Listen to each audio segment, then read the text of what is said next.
Now I've compiled some notes just to keep myself on track, and this is all coming from my observations but also my own experiences. Having gone to many of these events, I like to socialize.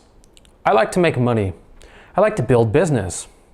That being said, I would have to tell you that if you are looking to build a business, simply networking and going to events you find on Eventbrite or listed in Toronto Classifieds or advertised on Facebooks, even to a certain degree summits, is not totally worthwhile unless you know what you're doing. So before you go to any event, I want to let you know, you should have a framework, a cost-benefit analysis.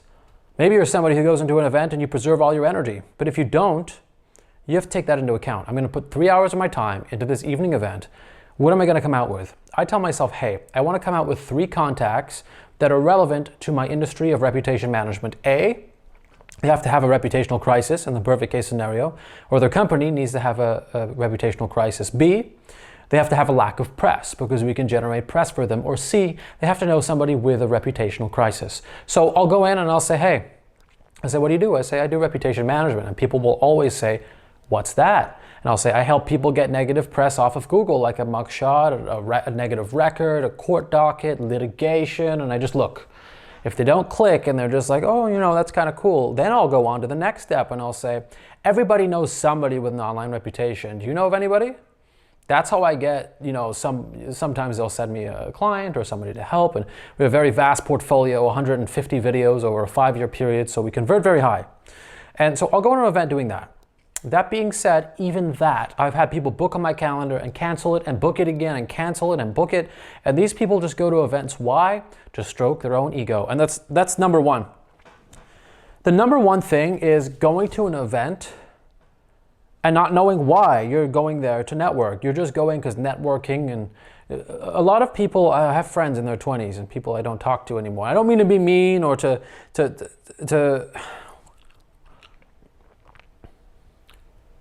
I don't mean to speak down to anybody, but I've gotten to a certain point in my life where my level of sensitivity is higher and my level of my patience is lower.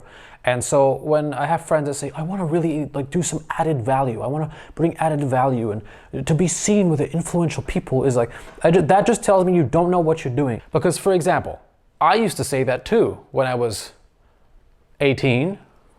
I used to spin my wheels. I went to 20 different countries. I went to a whole bunch of different events. Did that translate into money? No. What was my 20% rule? What turned into money? Sitting down and grinding again and again and again. Okay, and not doing everything. I used to write articles about reputation management. I used to post classified ads. I used to post in Facebook groups, but then I started making videos and I said, okay, these videos convert the best, especially when I put a Calendly link. So what do? I make 100 videos.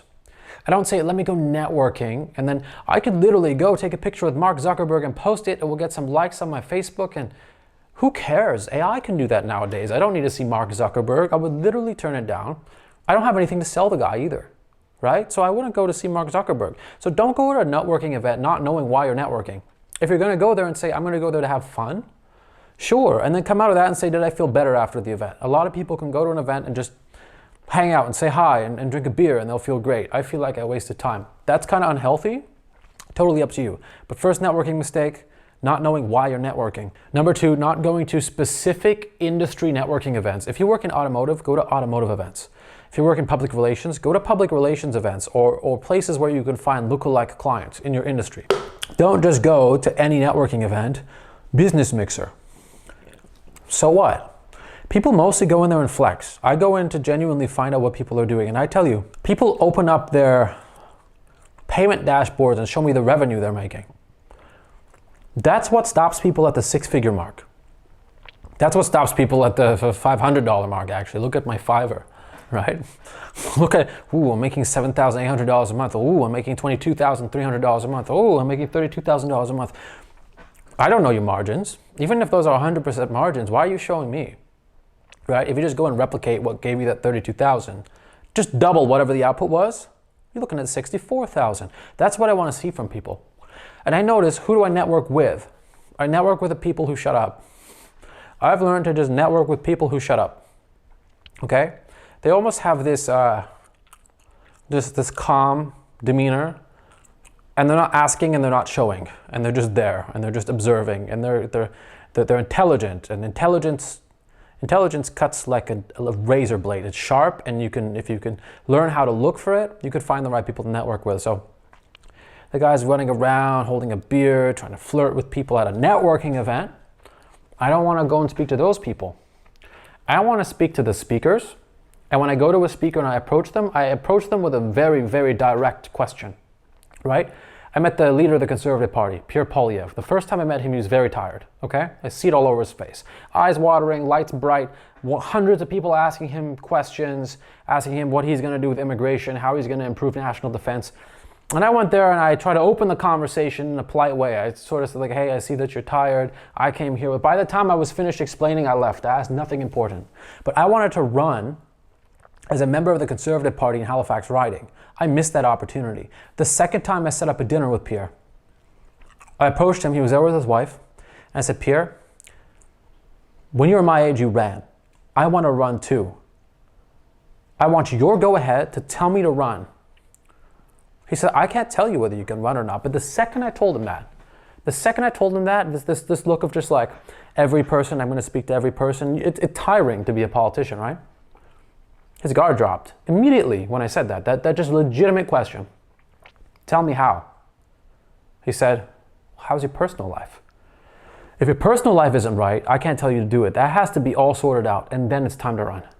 And you might not win in this sort of riding, but he gave me a very legitimate answer. He was relaxed, I was relaxed. So I look for these opportunities in networking events. I go to the speaker and I say, I went to an event the other day, so I still go to them, right? The event was about NFTs. And it was at the Toronto Business School. And there's so much jargon. Ethereum, something about stake hedging, regulatory things like FINRA and all this garbage. I just went up to the speaker at the end. I was having a red wine, he was having a white wine. Everyone was asking questions. What do you think about its implications on the environment? How are we going to talk about the regulators? I said, listen, I'm a business owner. I want to make money. This is all very cool. I don't come from a finance background. I don't come from a technology background, but I want to implement this in the market. You're a professor. You've seen a lot of things. How do I do this? How do I implement Web 3.0 technology and make money, although in a totally different sector? He answered my question and kind of went around the bush, and I said, no, but how do I do it? And then he said, you need to find a problem in the marketplace, whether that's finance, payments take too long to clear, fees are too high, whatever that is, and then you have to link it to Web 3.0. Once you link it to Web 3.0, you have to find the facilities to build it. Once you've built it, then you need to see capital. And I said, oh, okay. Like, it wasn't anything earth-shattering or groundbreaking. I could have figured that out in my bedroom while drinking tea. But it did refocus me away from all the jargon and the crap and brought me back to the center. And so when I network with people, I ask them very, very direct questions. I find the people who have the answers, and I ask them straight up, even if it's not appropriate. The third thing, not translating networking into dollars, okay? Not every interaction is a dollar amount, right? I have a really great friend, she runs a phone consultancy, and she says, sales is about conversations. She calls sales calls discovery calls. Sales is about having a really great, genuine conversation, because once you click and have a great conversation, and people trust you, and you're just there and relaxed, they're relaxed, you're relaxed, then you find an opening. That's very, very true. But unfortunately, a lot of the people that go to these networking events are not looking for a genuine connection. To have a genuine connection, you have to be somewhat vulnerable. Okay, I'm not saying that because it's a buzzword or therapists say it. You have to be a little bit vulnerable. Like, I have to go in there and I have to show you who I really am. And you show anybody who you really are is never perfect, right? So I'm gonna go in there, I'm gonna say like, hey, I'm doing these things in my business, but I suck at operations. When there's like 7 or 8 operations, I get super confused. I need someone to help me just put it together and conceptualize it and understand it. The person will say, well, I'm an operations consultant. I can help you. Now, if they're going to actually pay attention to what I'm saying, then they're going to sell me. But if they're going to say, I'm an operations consultant, you know the revenue that I grossed? We incorporated 4 years ago. We're compliant. I don't give a shit. Look me in the eyes. Tell me that you understand me and say, hey, yeah, when there's a lot of things, a lot of operations becomes overwhelming. But you know what? Like, if you just open up, it can be simple. Start with a pen and paper. Do it this way. What are the operations that you're struggling with? Outsourcing? Is it an energy thing? Okay, when your energy's low, try this. No. And they soft sell, right? That's what you do at the networking events. People don't do this. They go into flex or they go into reverse engineer an impression. okay? If you're actually relaxed and, like I said, vulnerable, not in like a weak way, but like open, people get shocked. Like seriously, just to be an authentic human being, people get shocked. I stand there, I speak to somebody who, whether they're a politician or the ambassador of the US to Canada or whatever, and you just like, I went there, I said, you're doing a better job than the last lady, she sucked. Yeah, a bit uncomfortable, but like, good. At least we're not having a fake conversation, right?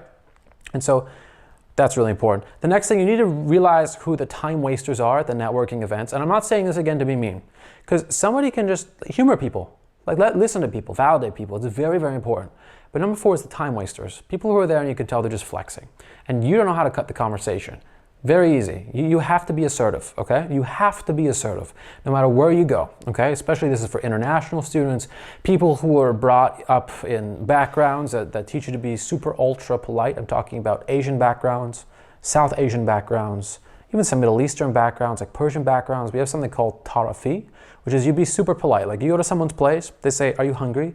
Even if you're starving, you say, no, I'm not hungry. They ask you again. I don't do this with my Western friends, I'll be honest, but like this is something that you go to business events and you're just being very tarafi, it's not gonna work. So this is how I shut down a conversation. If I'm leaving, hey, that's incredible. I'd love to hear about that again. I would like to hear about it again. Genuinely, I like to speak to anybody, even if it doesn't click. But I gotta go. I gotta go right now. I have a cab outside waiting for me, I gotta go. Or that's really great, I'm gonna grab a snack and I'll see you next time. I don't say I'm gonna come back, I'm gonna see you next time at the next event. Okay, I'm gonna go grab a snack. I'm gonna go grab, there's free drinks before they run out. I'm gonna go grab a drink, okay? I'm gonna go to the bathroom. I can go to the bathroom anytime. I'm drinking 10 coffees a day, so. Right, I'm just being honest, but I cut it. And sometimes they'll just keep going. They don't realize, hey, I'm gonna go to the bathroom. I gotta go to the bathroom, right? Just cut it, move on, right? Because you're going there, life is too short. To not form a genuine connection is a huge waste of time, right? Next thing, networking for clout. No one cares. I've learned this so much, and this is coming, okay, so when I was a lot younger, and not even a lot younger, a lot recently, though I've gotten better, you want validation for all the hard work that you're going through, right? You want to show people that you're pushing, you want to show people that you're taking shots. I used to post Instagram stories to say like, to keep my own momentum going, to keep me accountable, right? But this is the validation, right? This is not entirely true. We do it in a way to flex and show off. I'm guilty of this. Okay, I'm guilty of doing that in the past. I feel like I'm so damn tired. I did so much work today, but I'm vying for a political position. I'm going to post this with some cool ass music, and it's a waste. It's a waste of time, because that validation that you're seeking, either in that networking event or on Instagram or wherever, first of all, stories are going to disappear in 24 hours. Unless I'm driving the link up so people can buy one of my courses, or they can converse with me, or I'm building rapport and just showing that I exist. If I'm actually just doing this to flex, nobody cares. In fact, nobody actually cares until you conquer and consolidate something. This is another one of the lessons that I learned in life. No one cares. I could be one millimeter away from becoming president of the United States, even in the polls. No one cares until you become president of the United States. And then when you become president of the United States, nobody cares, you get scrutinized, and then you go to jail probably, or you get in trouble. I'm not trying to be negative. This is all beautiful. I love how the world is challenging. I love how these things happen. But don't network for clout. It's a huge waste of time. People can see right through it. Smarter people will see right through it. And even if you're sliding in some of your experience subtly and then asking a question, people can tell you're networking for clout. You're trying to, I don't even tell people what I do till they ask. I don't even hand people a business card till they ask. And I have physical copies, but I actually use a QR code. Okay? We're going to get to that, but don't network for clout. And the next thing is, don't assume anybody cares about you. Everybody cares about themselves, okay? There are genuine people there who will be interested and connect with you. Many of us who are intelligent, who have been through business, feel very lonely. So if we find somebody that we actually genuinely connect with, which is usually skilled people, showing that you're skilled, that you're stable, emotionally stable, mentally stable, and you have a vision for the future, people are going to want to be around you. That's super important, okay? I want you to know that. Don't assume people care about you, but go in caring about people. Go in actually listening. Go in and pay attention to each and every single word, hinge on what they're saying, okay? That's going to help you synthesize a greater depth of knowledge. Literally, the gray matter in your brain is going to become denser the more you actually pay attention. the more you don't spin your wheels, the more you go in, and again, cost-benefit analysis, go in and find one good friend. And in Western business culture, you don't become best friends immediately. There's a lot of distance and a lot of trust that needs to happen before you become good friends with somebody. They say we can only remember about 150 people. You're not going to remember everybody. You're not going to remember probably any of the interactions you had there 5-10 years from now. So it's very important you go in listening to people and you just catch a nugget, a golden nugget that says this person might either A, be a great business partner, somebody I can do business with, or somebody that at least can keep me mentally sane on my trajectory to accomplishing victory in this market, which is Toronto we're talking about, but we could be talking about any market. Also consider hosting your own events, right? It's not that hard to bring people out. If you sell them on Eventbrite 2025, we're going to try it right now to prove we can do it. On December 15th, we have a sales event. But before then, leading up to that point, try to find events that connect. Okay, the next one is using a business card. Business cards are so outdated. Nobody's going to keep a business card. Even if you hugely impress somebody, they're probably not going to actually, the business card's going to get crumpled, it's going to fly away, don't give it out to anybody. In fact, the less business cards you give out, the better. You want a filtration system. You go in there, talk to people, be friendly, say hi to everyone, enjoy, be loose, enjoy your time. If you really form a genuine connection, use an online business card app. I like to use this app. It's called, I've only been doing it recently, but it saves it into your Apple cards. So it saves into your Apple Wallet. If you have Android, you can just use the app itself, and they have their own apps. But it just looks like this. It's so plain. It doesn't have any graphics or anything. It has my phone number and it has a QR code. My phone number is findable anyway, so even if you see it, it doesn't matter. But they will scan the QR code and it will automatically add your contact and your photo into their Apple or their Android contacts, so they can text you. Keep them accountable on the spot. Hey, text me right now. This way, I can pick them up and I can sell them on the phone. It's no longer a cold call because they're warm. I met them in person and we connected. I'm not calling everybody. All of our leads are inbound. I don't think I've reached out to anybody in the past 7 years, which again, we're leaving money on the table. But that being said, people will contact us if they know, and that's the quickest way. No one has to pick up the physical business card and then type in your number. It automatically goes into their phone with your face. It's recognizable. It has more info. Even the socials get integrated. So use one of those apps. I'm still trying to find the damn app. What is it called? Then I can tell you. It's called Social Card. I use the app called Social Card. That's a pretty good one. The next one, not having a follow-up strategy. How do you like to follow up? Don't follow up with people all differently. If I want to book a call with somebody because I think there's a genuine business opportunity, I'll send them my Calendly link. Or I'll call them and say, hey, that was a great chat we had last night. If I shoot you a link, do you want a video call? Let's figure it out. Right? And I don't go into the call, what do you do? What do I do? We did that at the event. I'm going to say, hey, you had someone with a reputational problem. I want to fix it for them. Can you just send them my way and send them, my video? And in exchange, you work in the real estate business. I have a client for you. Right? I always do. I've sent friends work and they made several $1,000s off of the work that I sent them. And I'm fine with that. Another thing, when somebody sends you work, all you need to do is thank them and aim to do the same. You are a little bit indebted to them because they did you a favor. That's how life works. But not in a bad way, right? They did something out of the kindness of their hearts. The karma will come back. So what I recommend to you is very, very simple. Have that follow-up strategy. If someone sends you work, say thank you. And keep them around as a friend or a confidant, a comrade. That's all you owe them. Okay? Be honest with them and treat them well. You don't have to give them a cut. I don't give them 30%. Most of us who work in these businesses, if I send someone work, I'm not looking for a cut from you. You don't pay me a penny. Okay? It's probably I didn't want to do that work, or I wasn't qualified for it, or it's slightly different than the leads we typically get. And I trust that you'll do a good job. I'm not going to recommend you if I think your work's really bad, right?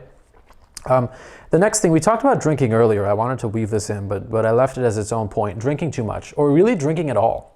What you really want is the word acuity, sharpness. You got to be sharp when you're in these events because you have to listen to people. That's super important, right? I get sleepy easily.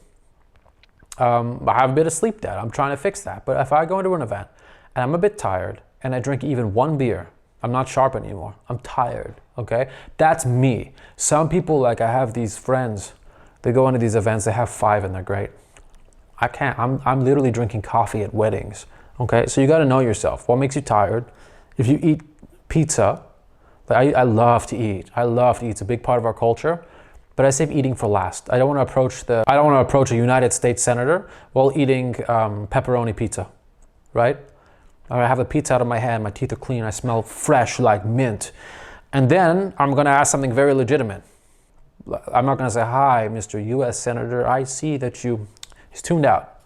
I'm gonna say, hey, you work in this specific sector, you have this specific issue. If I helped you, would you work with me? And if they're like, I'm uncomfortable, okay, don't work with me. It's great meeting you.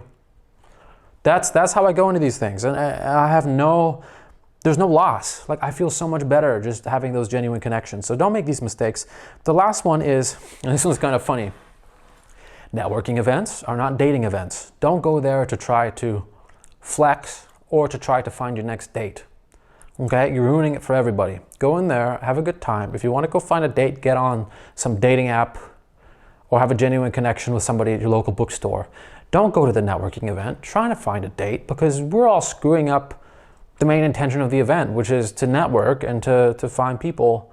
If it happens authentically, why not? But I see so many people going in there, usually in their mid to late 20s, early 20s, even early 30s, and they're just kind of like lollygagging and walking around and trying to, it's kind of weird. So just don't do those things. These are my top 10 networking mistakes that I see having been in the Toronto market. And I'm gonna tell you at the end of the day, if you just stick to those 20%, this is the best way to network. Get people to come to you, okay? Don't go to the event. Approaching somebody at an event, go for all the other reasons, because it's good for you, it's good to socialize as a human being, but don't just go to the event for the sake of networking. It's not gonna translate into money. It almost will never translate into money, and when you don't see people, you don't practice the language, the familiarity is no longer there. You're gonna lose all those connections if you don't go in with intention, with that cost-benefit analysis, and if you don't go in there with purpose. So, stick to what works. Work by yourself, and you're gonna do a great job. My name is Nadernejad. I hope this video was interesting for you, and thank you for watching.